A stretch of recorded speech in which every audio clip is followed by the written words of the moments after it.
ዶክተር ነው የምትመስል። ጃፒ ነው እንዴ በጂ የሚገባው? ቅዱሳን አንዴ ግን ማስታወቂያ አለኝ። ባዮ ላይ እየገባችሁ ቴሌግራም ጆይን በሉ እሺ ምዕመናን። ምን ሊሰራበት ነው? ይኸው በጣም ሰዎችን ለማስተማር የተዘጋጀ እህታችን አለች እና ቴሌግራም ብዙ እህቶቻችንን ለመርዳት ለማስተማር በሞዴስ ጉዳይ ላይ ኢንተረስት አረና ችግሮች ወደ ገጠር አካባቢ ትምህርት ቤት ራሱ ለ7 ቀን ለ3 ቀን የሚቀሩ ህፃናቶች አሉ። ፔሬዳቸው ሲመጣ የወንድሞቻቸውን ሱሪ የሚያደርጉ አሉ በሚያሳዝን ሁኔታ እና ያንን ለመቅረፍ ወጥሬ እሰራለሁኝ ምናምን ብላ ቴሌግራም ቻናል አላት። እዛ ገብታችሁ ጆይን አድርጉ። ባዮ ላይ ገብታችሁ ጆይን አድርጉ። ትደሰቱበታላችሁ። ግን ማስተው የምክር ግንዛቤ ብቻ ነው ወይስ ታከፋፍላለች? ለራሷ ዶክተሮቹ አዳምጪ። ያው በየወሩ እየሄዱ ዶክተሮቹ ማለት ነው ያስተምሯቸዋል። በየትምህርት ቤቱ አሉ ብዙ ሰዎች የሚሳተፉበታል እዚህ ጉዳይ ላይ ኢትዮጵያ ውስጥ ማለት ነው። በየገጠር ትምህርት ቤቱ እየሄዱ ያስተምራሉ። ሞዴስ አጠቃቀም ይሄ ነገር ደግሞ አንዳንዴ ኢትዮጵያውያን እንደ ነውር እናደርገዋለን። ሞዴሳም ፔሬዳም ብሎ የሚሳደቡ ሰዎችን አጋጥሞሽ ያውቃሉ? ሴቶችን ለማሸማቀቅ በዚህ ደረጃ ይህን ነገር ለመቅረፍ በተለይ ወደ ገጠር አካባቢ ብዙ እህቶቻችን ሞዴስ ምን እንደሆነ እንኳን አያውቁም እና ይህንን ነገር በደንብ ለመስራት በዚህ ጉዳይ ላይ በደንብ ትምህርት ለማስተማር ወስና ተነስታለች እና ባዮ ላይ እየገባችሁ እኔ ባዮ ላይ ያለ እየገባችሁ ጆይን በሉ። እንትን ብዙ የመማር ግንዛቤ ሳይሆን የሌለው የሚጠቀምበት ነው የሌለው እሱ ማቅረብ ይችላሉ። እሱን ደግሞ አሉ የሚያቀርቡም የሚያግዙም የተለያዩ ሰዎች አሉ እና በየትምህርት ቤቱ ማለት ነው የ1 የ2 ዓመት ከየቦታውም ይሰበሰባል። እሱ ሄዶ ወደ ገጠር ሄዶ ይከፋፈላል። እሱም ያገኙታል። በጣም አሪፍ ሀሳብ አላት። ሰዎች በጎ አድራጎት የሚያደርጉ ሰዎችም አሉ። በሙያው ላይም ስለምትገኝ በጣም አሪፍ ሀሳብ አላት። በተለይ ሴቶች እህቶች ከሆናችሁ ደግሞ ይህንን ነገር ማበረታታት አለባችሁ። ምክንያቱም በተለይ በሞዴስ ጉዳይ ላይ የኑሮ ውድነቱም አለ 100 ምናምን ገብቷል። ምንድነው ስ ያረጋት በዚህ ጉዳይ ላይ? እሷ አንደኛ በሙያው ላይ የምትገኝ ሰው ነች ማለት ወደ ሙያው እንድትገባ ያደረጋት ምን ነው ኢንተረስት ያደረጋት? የት አለች? እዚህ ብዙ ቪዲዮችን አየች። አገርም ገብታ ብዙ ነገር ገጠር አካባቢ ያሉ ሰዎችም አሉ። ቴሌግራም ላይ ስትገቡ ደግሞ ብዙ ቪዲዮች እንደሚሸማቀቅ እንደሚያጡ ምናምን ስታይ ምን መሰለ በዚህ ጉዳይ ላይ ብዙዎች ማን ነው የሚባሉት አሜሪካ ያሉት የነበረው ከ6 ዓመት በፊት የራሳቸውን የጨርቅ ሰርተው ማከፋፈል ስራ ላይ እና ራሳቸው እንዳይሰፍተው መጠቀም እንዳለባቸው እንትን ሲሉ ነበር። እንደውም እኛ ፔጅ ላይ መጡ ነበር ያኔ ዩቱብ ላይ ማን ነበር የሚታጠበውን የሚያሳዩቸው። ይህንን እኮ ጀስት በበጎ አድራጎት ነው ገብተዋል። እና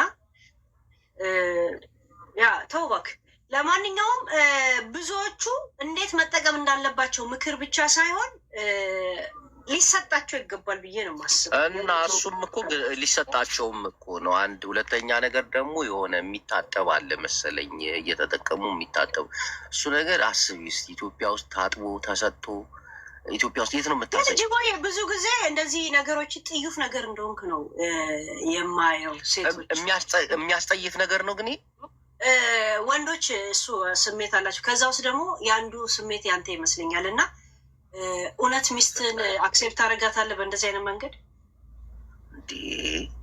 እህት እኮ አለኝ። ጀስት ኩዌሽን ወንዶች ብዙዎች እንደዚህ ተፈጥሮን መጸየፍ ግን እኔ ግራ ነኝ። እህት እኮ አለኝ እኔ እናት ምናምን አሉኝ። የእህት ሳይሆን ያንተን ስሜት ነው የጠየቁ። በጠርሙስ የተፈለፈልኩ ሰው አይደለሁም እኮ የኔ መቤት። እንዴት ያንተን ስሜት ለምን ወንድ እዛ ህይወቱ ስለሌለ የፈለገ ብትረዳም ግን አክሴፕት የማታደርገው ነገር አለ።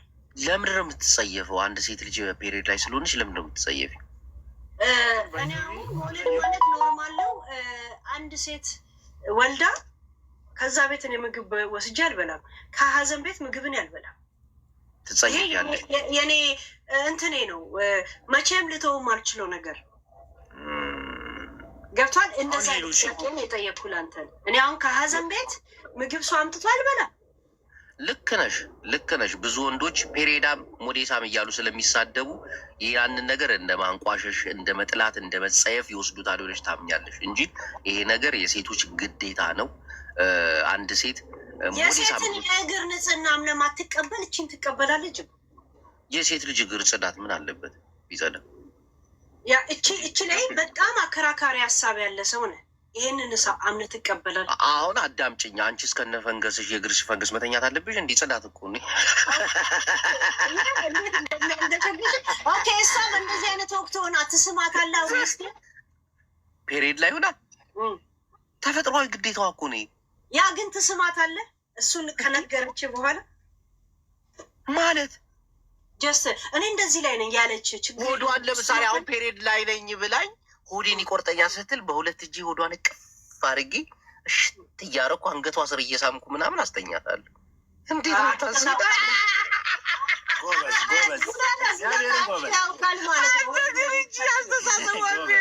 በፔሬድሽ ቀን ባልሽ ይረግጥሽ ነበር። አልጋ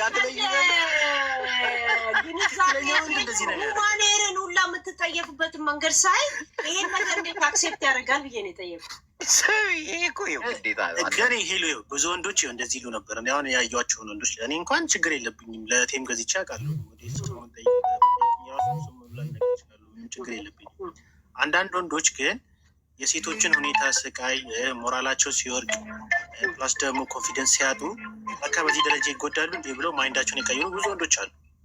ሲያዩ ቪዲዮን ሲያዩ ወንዶች በይዘቤ ሲነገራቸው ይረዳሉ፣ ግን ሳይነገራቸው በዚህ ደረጃ ሞራላቸው ያን ጊዜ ያዝናል፣ ያን ጊዜ ይረዳሉ፣ ግን ትክክለኛ ስሜታቸው ደግሞ መልሶ ይመጣል እና ሁሌ ጽዳትንና ግዴታን እንዴት ነው የምታዩ? ግን ሄለንዬ ግን ጅቦ ሚስት እየወለደች ወሊድ ቤት ግባና እግር ልጅ ተቀበል ቢሉ ትገባል ማለት ሚስት እየወለደች ያለ ታዋልዳለ ብትባል ውጭ ሀገር አሁን ኢሮፕ እንደዛ ሊወልዱ ሲሉ ይገባሉ። ገብተው ሁላ አንተ ትገባለህ፣ ገብተህ ልጅ ትቀበላለህ። ከማህፀኗ ሲወጣ ልጅ ምናምን ትረከባለህ። እንደዚህ እያየ ያ የእናትነት ባህሪውን ፔኑ ማየት ስለምፈልግ እኔም በጣም ኃላፊነትን መሸከም ስለምፈልግ ከሚስቴ ጋር ገብቻ ያለው እኔ በጣም ዘመናዊ ወንድ ነው መሆን የምፈልገውም ነኝም ብዬ ነው ማ ገብቻ ያለው። ከዛ በኋላ የስሜት ካለፈ በኋላ ስሜት ይመጣል። ለምን አይመጣም? እንደውም ሞር ለሱ ያለኝ ክብር ይጨምራል። በምን አይነት ሁኔታ ሴት ልጅ እንደምትወልድ ካየው ለሌሎች ሴቶች ራሱ በጣም ትልቅ ክብር ይኖረኛል። ማይንዴ እየሰፋ ነው የሚመጣው ባየው ቁጥር። የብዙ ወንዶች እንትን ከዛ ስቃይ ውስጥ እንደዛ ካየዋት በኋላ ከእሷ ጋር መተኛት ሁላ ይከብደኛል፣ በቃ ስቃይ ውስጥ መንከታት ይመስለኛል ይላሉ። ብዙ ወንዶች እንደዚህ ነው ስሜታቸው። ሲያዩ ድጋሚ አይ ቲንክ ያው እንደዛም ስሜት በጣም የሚያፈቅራት ከሆነ ድጋሚ አሁንም እንደዚህ ልትሰቃይብኝ ነው ብሎ ሊያስብ ይችላል። ግን የተፈጥሮ ጉዳይ ነው፣ መቀየር የሚቻል ነገር አይመስለኝም። ግን እኔ አንድ ልጅ ለምን ቺት አደረግ ተብሎ ጠይቀ እዚህ ኬዝኛ ጋር መጥቶ ከስንት ዓመት በፊት ስትወልድ አየዋታል። እንደዛ ብረት ደግሞ አስገብተውላት ምናምን ትንሽ ማጸኗ እንትን ስለነበረ ተቀዳም ብረት አስገብተውላት እንትን ሲሉ ከዛ በኋላ በጣም ስላሳዘነችን ከእሷ ጋር ተኛም ብዬ እና በአጋጣሚ ከሌላ ሴት ጋር ተኛውኝ እና አሁን ቺተር ተብዬ ተከሰስኩኝ የሚል ኬዝ ሰምተን ነበር። ምንድን ነው ለውጡ ታዲያ? ከዛች ጋም ተኝቶ ሚስቱ የሆነችው ሁኔታ ሊያስኮናት ነው እንግዲህ።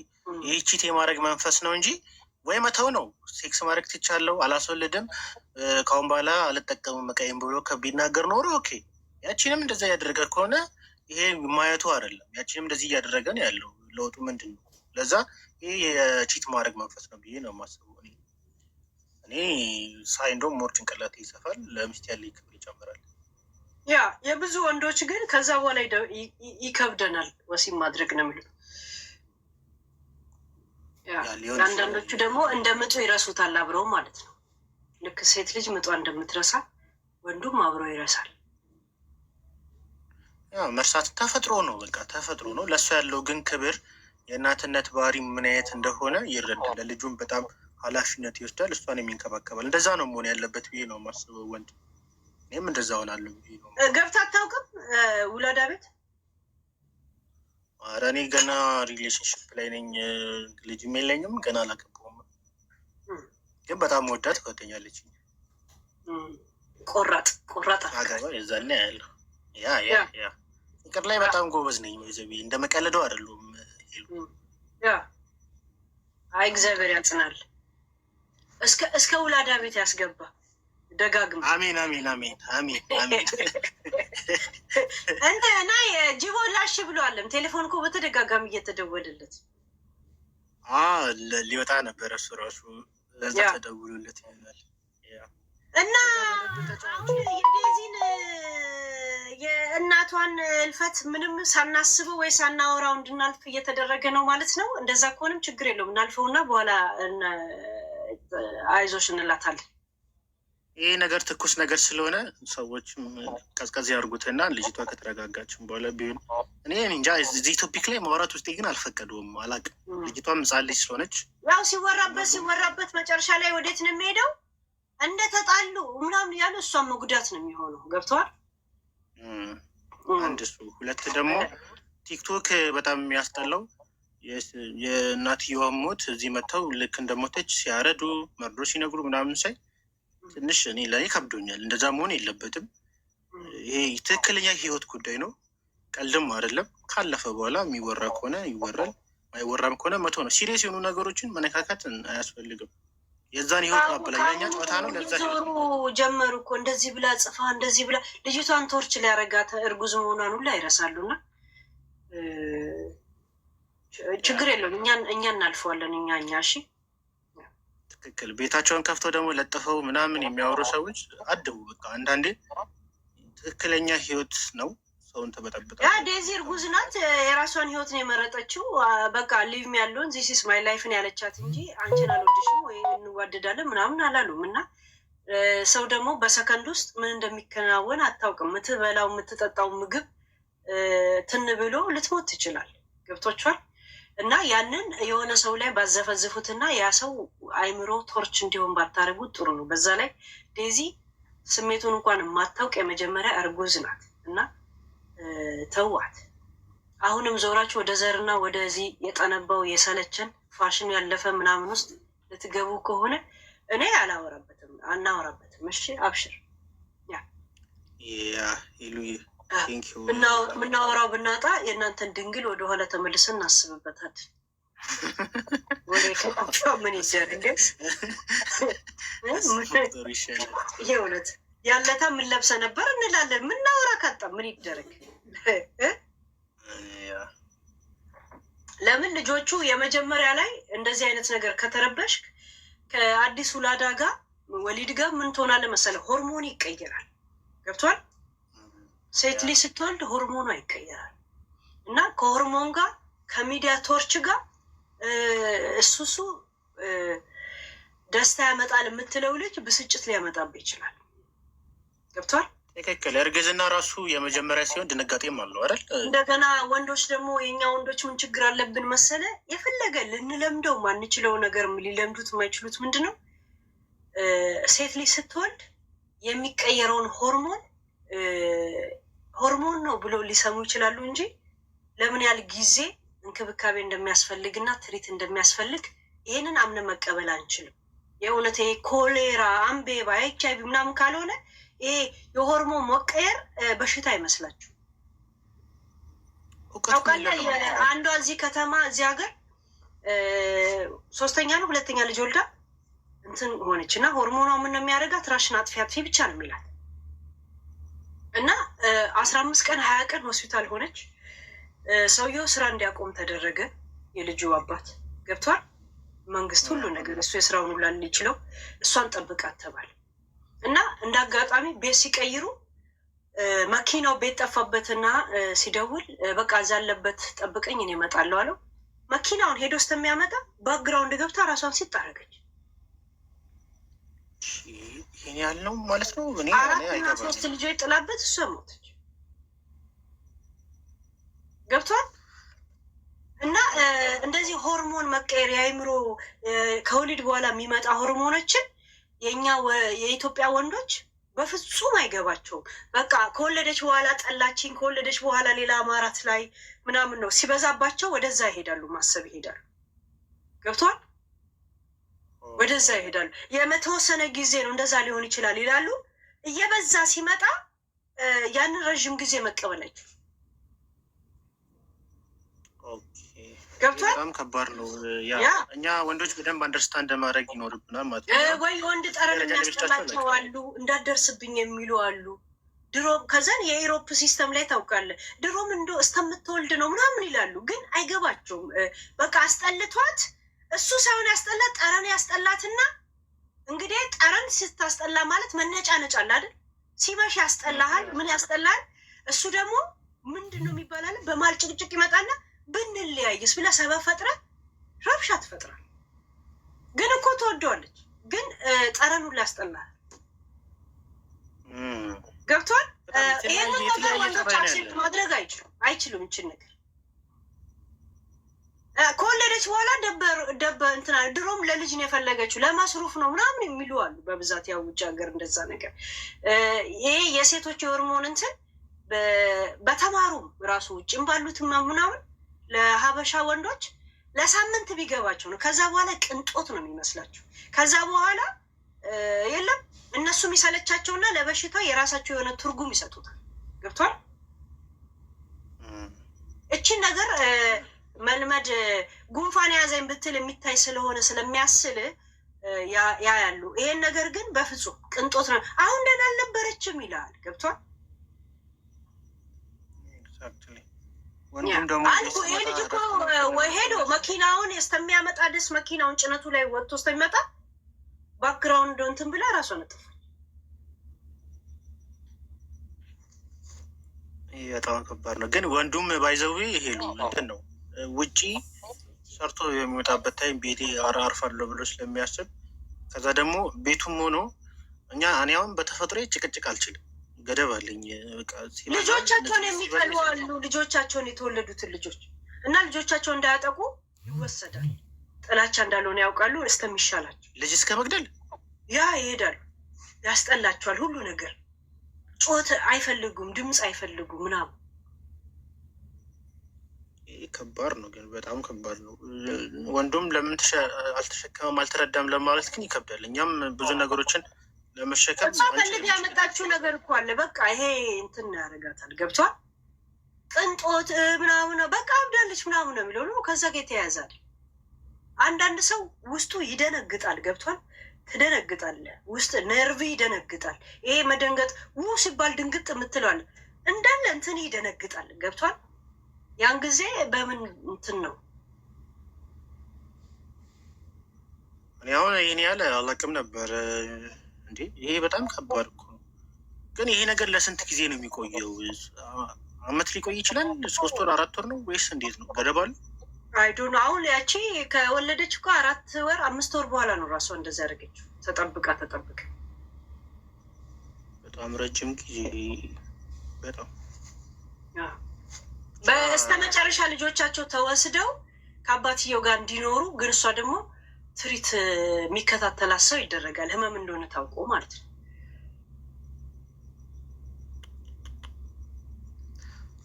ብዙ ነገሮችን መረዳት ይኖርብናል ማለት ነው። እኛ ወንዶች አብሶ ትዳር ውስጥ እንገባለን። አልበዛም እንዴ ነው የሚል በቃ የለምም እንደዛ ነው የሚሉ ገብቷል። ፊት ለፊት የሚታይ ነገር አይደለማ።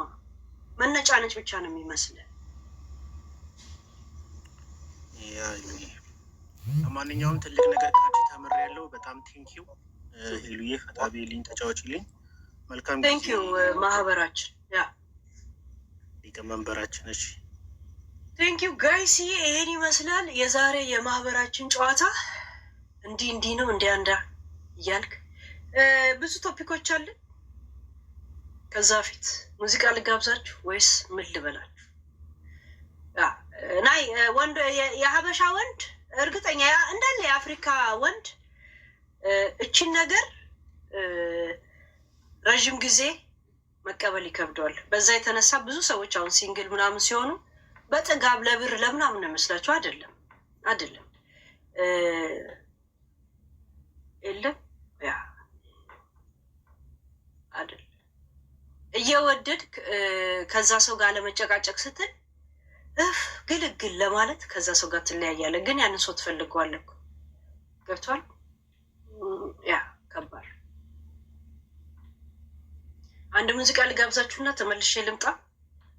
ወደ ሌላው ቶፒኮቻችን እናልፋለን ከሙዚቃ በኋላ።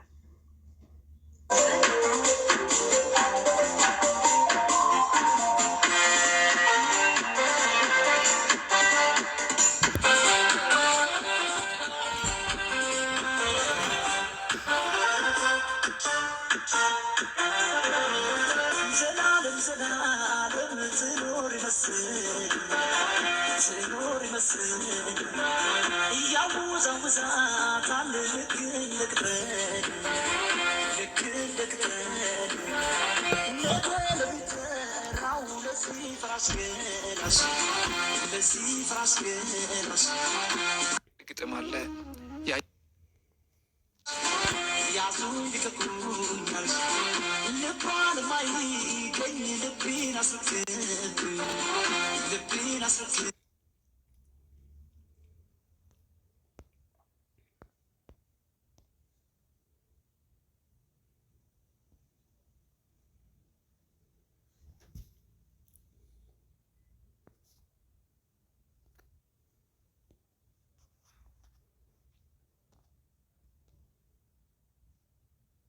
ያስፈልጋት በአሁኑ ሰዓት ለእሷ አይዞች ማለት ነው እንጂ የድሮ ፎቶ እያመጣችሁ እንደዚህ በነበር አሁን ጸጸት ምናምን አያስፈልጋትም። ነፍሰ ጡር ናት። አይዞች በሏት፣ ጽናቱ ይስጥሽ በሏት። የእናት ሞት የሚያውቀው ነው። እናቱ የሞተችበት ብቻ ነው የሚያውቀው። እዚህ መጣችሁ ዝም ብላችሁ ለፍሎር ለቪው ምናምን እንትን አትበሉ። በእናታችሁ ተው ተው፣ በቃ ተው ተው፣ በቃ ተው።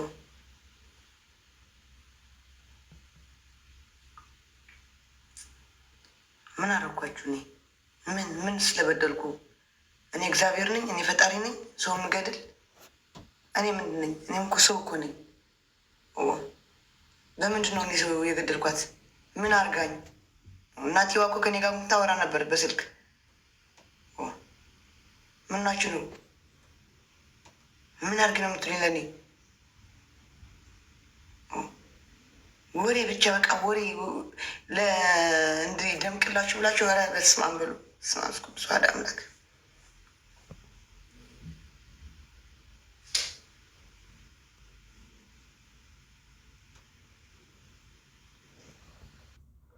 እስኒ አና አሱማ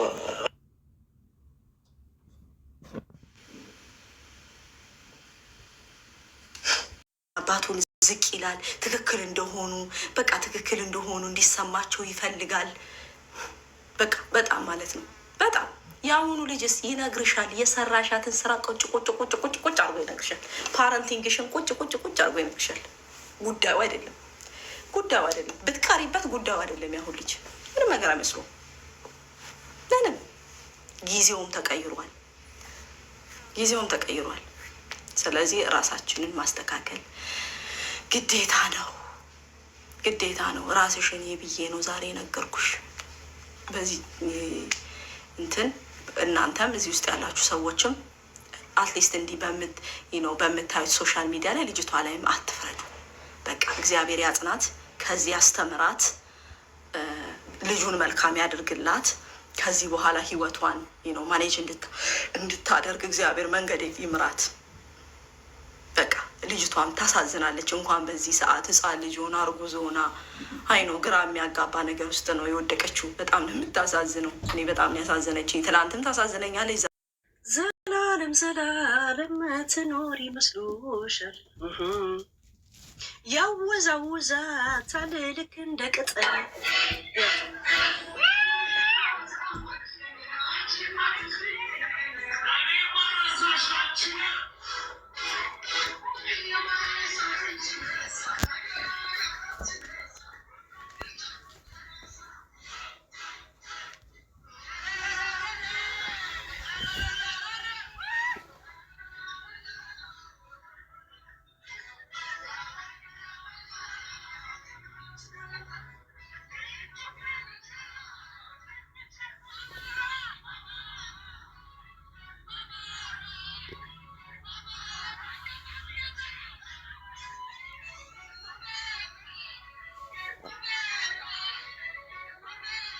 ጋይስ ይሄ ነገር ሰላማዊ ሰልፍ ነው ከባድ ነው ሰላማዊ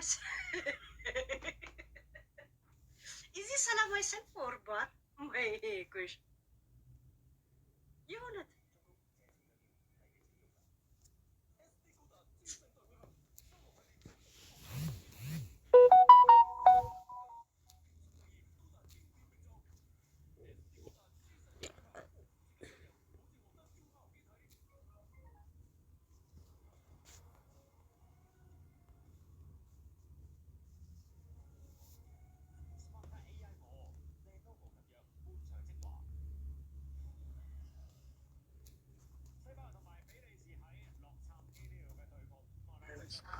የእነዚህ ደግሞ የተለየ ነው። እኔ በምን አውቃለሁ በምን እንደሞተች? የምን ልቅሶ? የዴዚ እናት አልፋለች። እውነት ነው እንዴ? ወሬ እንዳይሆን እኮ ነው። እውነት ገና ናቸው። ሰምቼዋለሁ ነው ሰምቼዋለሁ። ሮሚ ሰምቼዋለሁ። አንቺ ጋር ግን የሰው ወሬ የጠላት ወሬ ምናምን ቢሆንስ ብዬ ነው። አይ የጠላት ወሬ አይደለም ማለት ነው። ከዛ ውጭ እኛ ህዝቡ ራሱ እግዚአብሔር አጥናት ነው የሚባለው እንጂ ስለ ሶሻል ሚዲያ። ስለዚህ አይግረምሽ፣ እሷን ባይሆን ማጽናናት ነው